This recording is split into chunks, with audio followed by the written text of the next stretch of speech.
Hi everyone, Butterflies in Space Joe here, and today I am on a bus up to Albany for the Families Together Family Empowerment Day, and we're going up there to meet with government officials and legislature, Congress people, senators, as well as people from OMH, which is Office of Mental Health, OPWDD, which is Office of Persons with Developmental Disabilities, and a bunch of other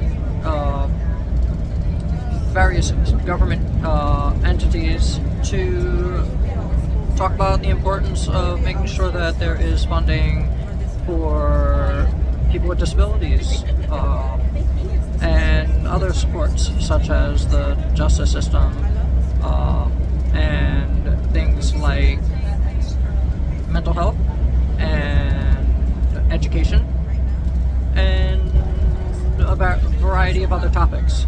So I will do some more periodic updates throughout the day. So I just got off the bus, and now I'm entering the New York State Capitol building, and we're going to continue on for the rally.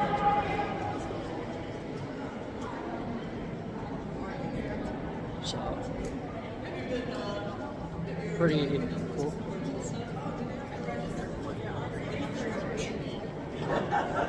As you can see, yeah. So the hallways are on the way to the Capitol building.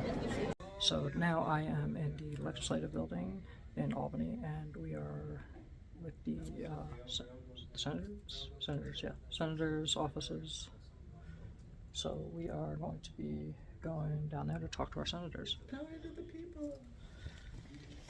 So now I am in the well of the New York State Legislative Building, and so the well is an area right below the offices of the senators and other assembly people, and so I'm going to take a quick little walk. I'm going to take a quick little walk around to show you what it's like. Down here, there's all kinds of lobbyists here. Lots of people, you usually have to book this area in advance. So as you can see, this right here is the Families Together is here. And it's called the Well because there is a giant stairwell right here. As you can see, behind me, there's a giant stairwell. And yeah, so this is for Family Empowerment Day. So I'm right now they're doing a rally, and we'll take a look.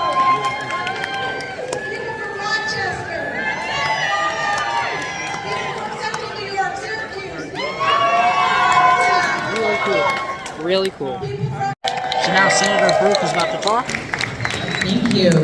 I think I missed it, but is Rochester in the house? Come on, Rochester. We may be small, but we sure are mighty.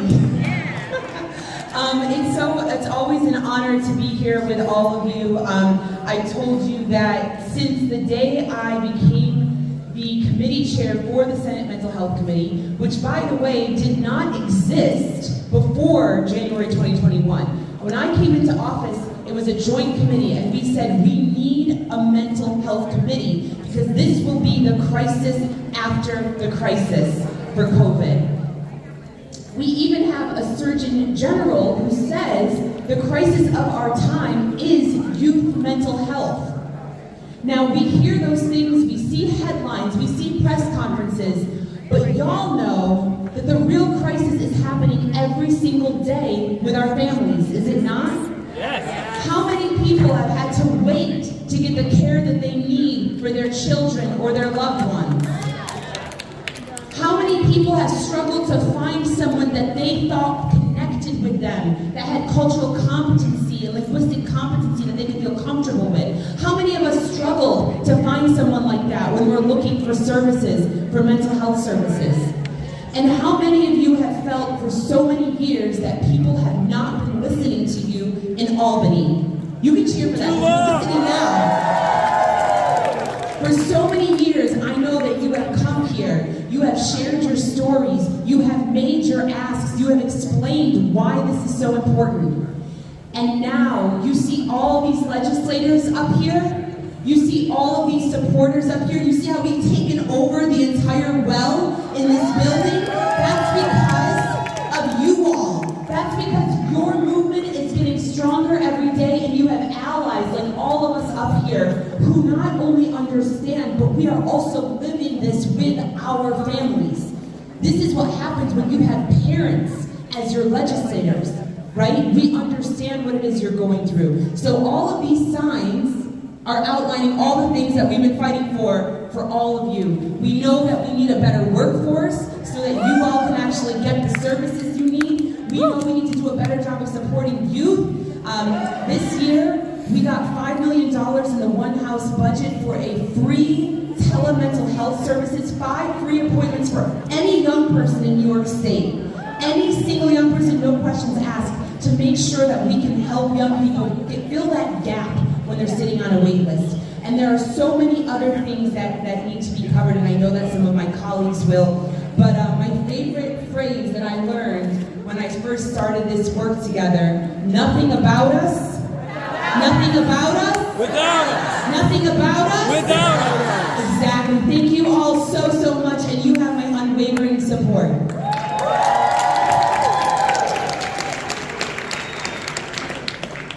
I know we have several legislators here that are getting called into conference, so we need to make sure to get them up to the microphone first. And we also have other speakers, but we want to make sure to show them that we value their time and their presence here. I think that the next person up is it,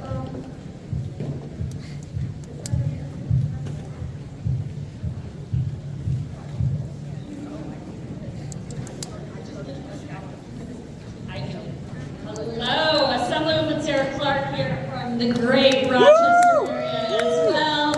So happy to always follow my co-conspirator in what we have now self-proclaimed as the Mom Squad here in the Capitol. But Sabra and I work so well together because we are moms and we share a lot of the same vision and priorities for our New York families and what we know they need. I will just say a couple quick things because I know we got a whole long line of folks who are going to talk about all the things. Oh look, more Mom Squad in the house. Thank you, JGR. So really there's a couple things that we know. I'm the mom of 3 teenagers. I've been through the ups and downs. I've been calling the crisis line. I've been doing all the things that we know we need to help our children when we know that they're facing challenges or struggling with certain things. We know COVID made it worse, but we know when we center families and children and we center their needs, we get better outcomes. It doesn't come without a strong workforce, a workforce that is paid properly for the hard work they're doing to ensure our children are getting what they need. But the things we need to really do is understand that we cannot criminalize children for being children. It is the #1 thing that we need to understand and focus. And we cannot punish parents who are asking for help.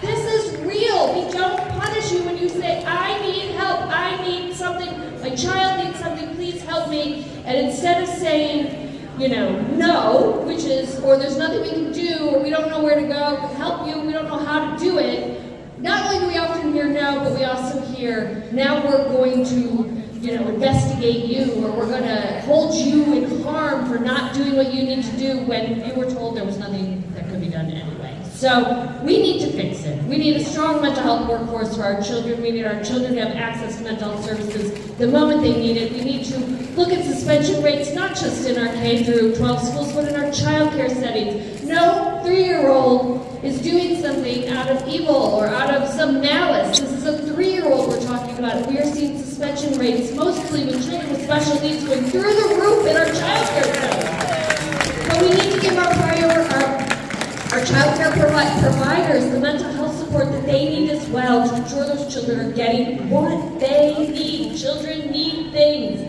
Let's make sure we're centering their needs and their voices. Let's make sure we're actually offering a helping hand to our parents. Let's get mental health services for all our youth. Let's ask you, let's not say no to you, let's say, what do you need? What can we do to help? We are here to help. We are a government service that are trying to make every family succeed and every child thrive. I am glad to add my voice to everyone here. Families belong together, healthy minds, healthy kids, families first. It is time to rechange how we are doing everything and ensure every family is just knocking it out of the park in our state of New York. We need to fix things. The Mom Squad's on it, as is every legislature here who cares about New York families, and I'm just happy to be part of it. I will introduce the fearless colleague of mine, Assemblywoman Taylor Darling.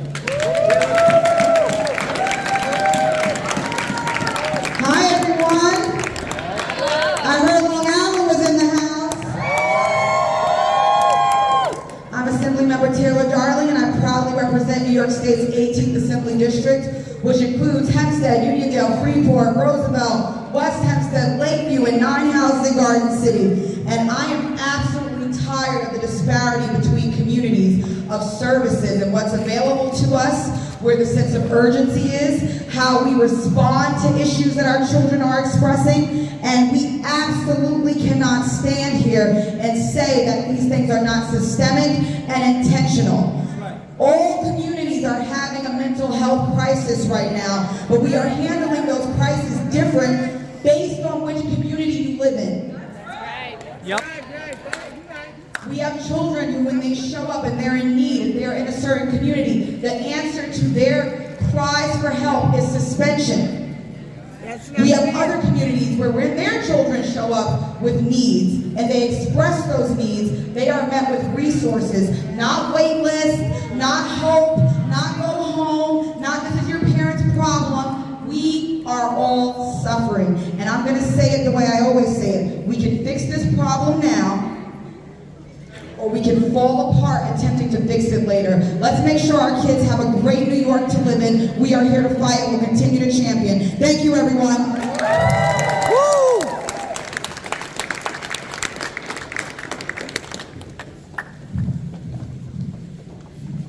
Hello, everybody. I'm Assemblywoman Aileen Gunther. I'm a registered nurse, and I represent both Sullivan and Orange County. Are we in Orange County? Are you in Orange County? Sullivan County. We're a low-income area, and we need increased funding in all areas, and especially this one. So good afternoon. As Chair of Mental Health Committee, the behavioral and mental health needs of children in my district and throughout the state are my top priority. When we talk about mental health services, we often focus on the needs and challenges that adults face. But as you know, it's important to remember that children can and do struggle with mental illness.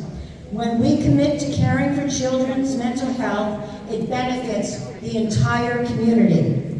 I support those of you asking for additional money allocated for children's behavioral health, including home and community-based services, children and family treatment and support, services, and Article 31 and 32.822 clinic services. Not only do we have to ensure that services are available, we have to ensure that the people who provide these services are properly compensated. The individuals who dedicate their lives to helping people living with mental illness deserve more than minimum wage. They deserve a living wage. I'm dedicated to working with you to strengthen our support. I am going to fight for 3.2%. However, I don't even think that's enough for the work you do. I want every assembly person, every senator to walk in your shoes. Just one day. Just one day. And now know that 3.2% is not enough. These are mostly women, many women of color. And you know what? The time is now to compensate people for the work they do. We don't sit behind desks. We take care of people's emotional problems, their physical problems. We're there with them 24 hours a day. You know what? When somebody doesn't show up, we stay because we care. And now we want the New York State Assembly, the Senate, and the governor to care as much as you do. Give us money.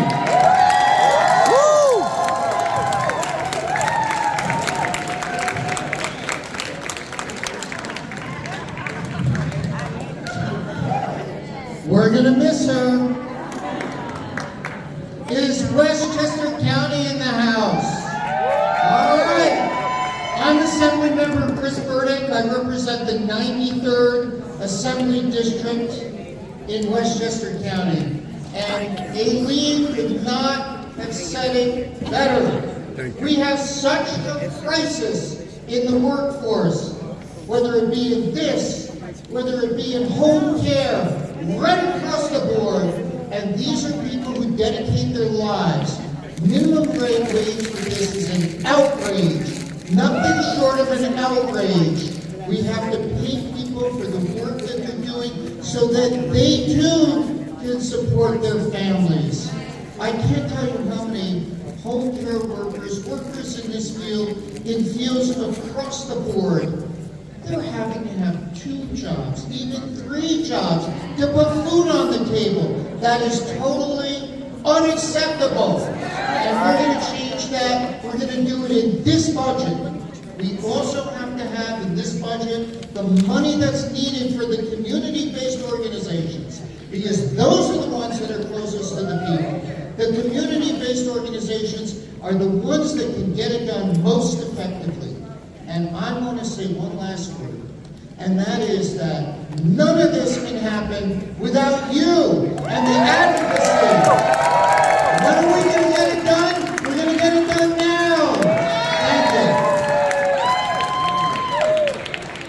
So we heard Assemblywoman Gunther talk about walking a mile in our shoes, and so no one better to talk about that than Assemblyman Santa Barbara, who does, is a parent and does walk in our shoes. Thank you. Thank you. I want to thank all of you for coming out. I know it's not easy to get up to the Capitol and you spend your day here, but it's important that we come together. So I want to thank Families in New York for bringing us together for Family Empowerment Day. I have a daughter who's in college. I also have a son who's 22. My son was born with autism, so I've experienced a lot of what we're talking about here today. I know the services he has needed to reach his goals in life, and I know the work that people do. When I'm not there, there are people there for him.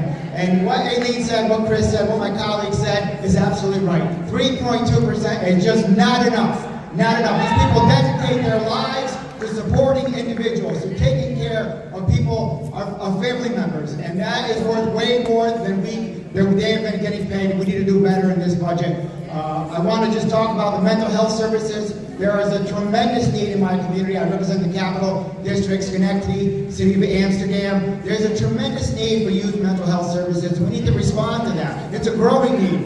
Community-based services. There is not enough in my community. I know there's not enough in New York State. We need to do better in this budget. The peer-to-peer programs are so important.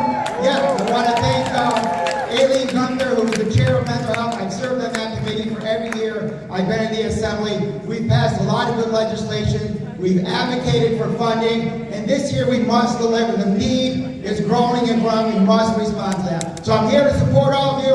Let's hear it for our families. And let's hear it for our youth, the future of the state, the future of our country. Thank you. Good afternoon, everyone. My name is Assemblymember Jessica Gonzalez Rojas. I represent Queens. Is Queens in the house at all? Queens get the money. Listen, we are facing a triple crisis in this country. In 2021, the U.S. Surgeon General declared a mental health crisis amongst our young people.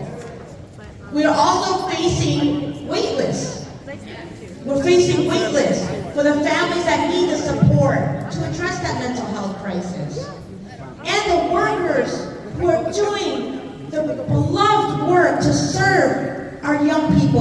crisis are not getting paid enough.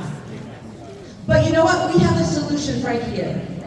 The solutions are right here in this room. It is you all. It is you all that are on the front lines doing this work, representing families, advocating for your community, advocating for your families, because our dear children deserve better. So I'm here to say that I stand with every single legislator that's here today. I believe we need to keep families together. We need to pay the workforce. We need to invest in mental health services. We need to invest in peer work. I see you there. And we need to make sure that we're not putting our young people in suspension. We need to pass the solutions, not suspension bill now. Thank you so much for being here. Make sure you yell loud and have your voices heard, so not just the legislator can hear you, but also the governor, because we need her on our side as well. Thank you so much. Thank you, Assemblywoman. If we have any other legislators right now, we've got several other people who have confirmed, but they're coming and going, so we're going to just let the program go on. We've got lots of great speakers, and then we will, as other legislators join us, we will give them the microphone. I just want to say thank you again to those legislators who came already. This is a real opportunity for them to see your faces. So thank you for being here to listen to us, to see us, and we feel more heard when you come. I forgot to introduce myself at the beginning. I'm CEO of Families Together, and these are the we've been for decades now advocating for all of these different priorities. Some of which I said to someone earlier who said, "Boy, you guys have it figured out." And I said, "This is our 25th time of doing this event, and it's also it's not our first rodeo when it comes to the policies that we are advocating for." And so I want to introduce our Director of Public Policy, Brad Hansen, to come and talk about it.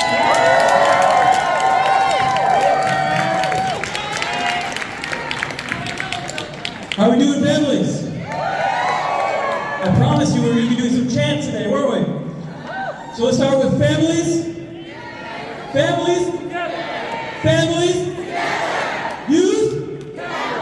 Youth. Thank you so much. I'm so delighted to be here. Thank you everyone for coming. Some of you got on buses at 5 a.m. in the morning. They said a Western bus. I love to see our faces. Love to see the support. Give a round of applause to everyone who's here. Everybody that's behind me, they got my back, so I'm feeling good right now.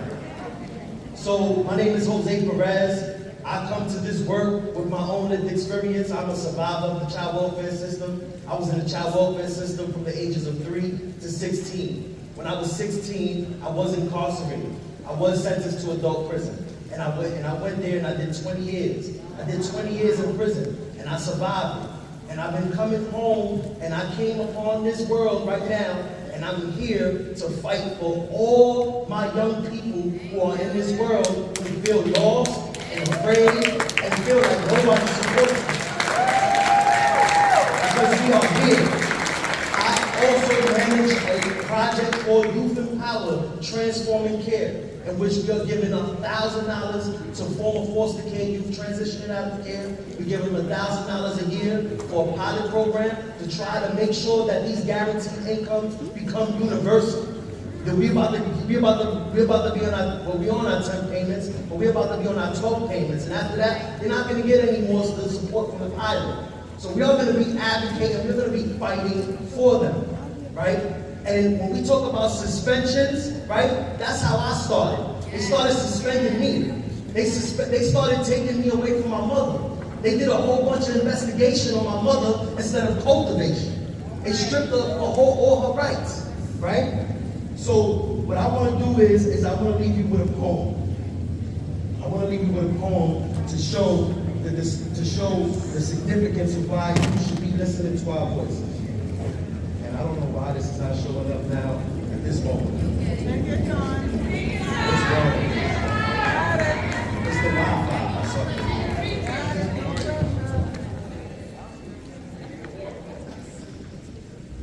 What's wrong with this? You got this. They go raise the age, raise the age, raise the age. That's right. Hear me out. Hear me out. I am yelling. I've lived in this world forever. In a world fluent in chains, dragging against the off asphalt. Razor wires wiggle out of the cracks of my mind, wrapping its metal scales around the lion statues, slithering and stopping as if draped on the steps of my dreams. As I approach, you hear the metal detector scream, and the yelling are muffled by walkie-talkies, and metal clinging against black fatigues and pointed fingers. Pointed fingers that squeeze instead of guide, and comply instead of try, so you will never fly. Erasers and chalk are secondary objects at my school. Hear me out. I am yelling. I am yelling next to the metal detector screaming. She got lipstick encased in steel. She needs a lesson, a carceral curriculum to let her know her body does not belong to her own self. And his body, especially those book bags, can be taken away, prepping them for a steel cage and escorted away from lit class, where we can have been teaching beautiful shit like, I know why the cave bird sings, cliches, but what do they know that? Did you know that Maya's song was born out of silence? I imagine those poems brewing for 5 years. She said nothing. I was a caged bird, needed to be heard. Your dreams need to be heard. No, don't be silent sometimes. Sometimes you speak. You speak the fuck up. Do you know the Angelo song that she was silent for 5 years, muted after violence against her? Did you know you are power? Tilling the soil of a mind, sowing seeds of fruitful words, songs and audacity for courage. You render your voice soundless and pure, so that one day you can render your voice massive for cures. These systems try to pry my soul open. Yet, where I experienced pain, I harvested loving lyrical lips, sealed in silence for 20 years. So now, I roar, I scream, I yell, I write, I sing. I essentially just live in truth. And you need to speak for us, people, little minds, combined with the clay of your hands. If only they were molded with us, with me, with youth in mind.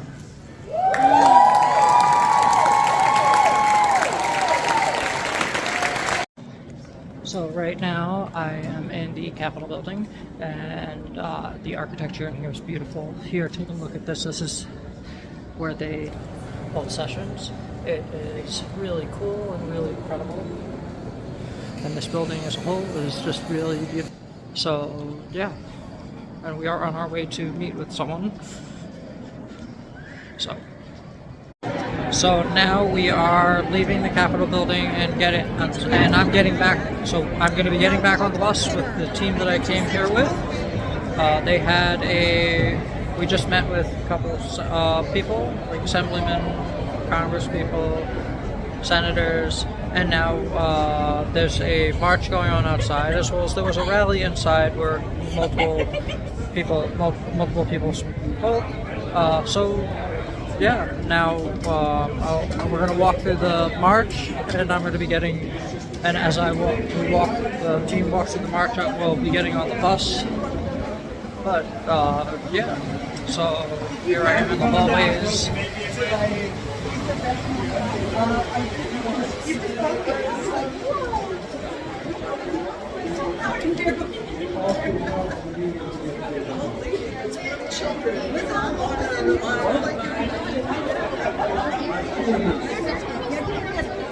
When I'm on the bus, I will also vlog a bit about my experiences and some of the thoughts I had going on in my head today as well.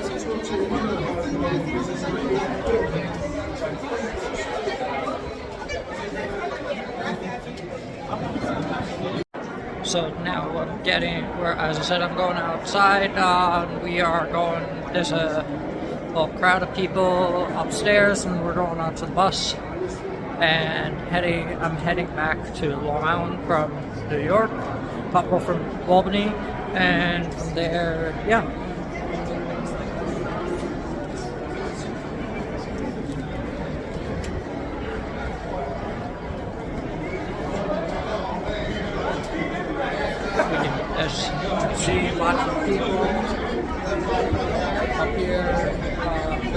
of March. So, yeah.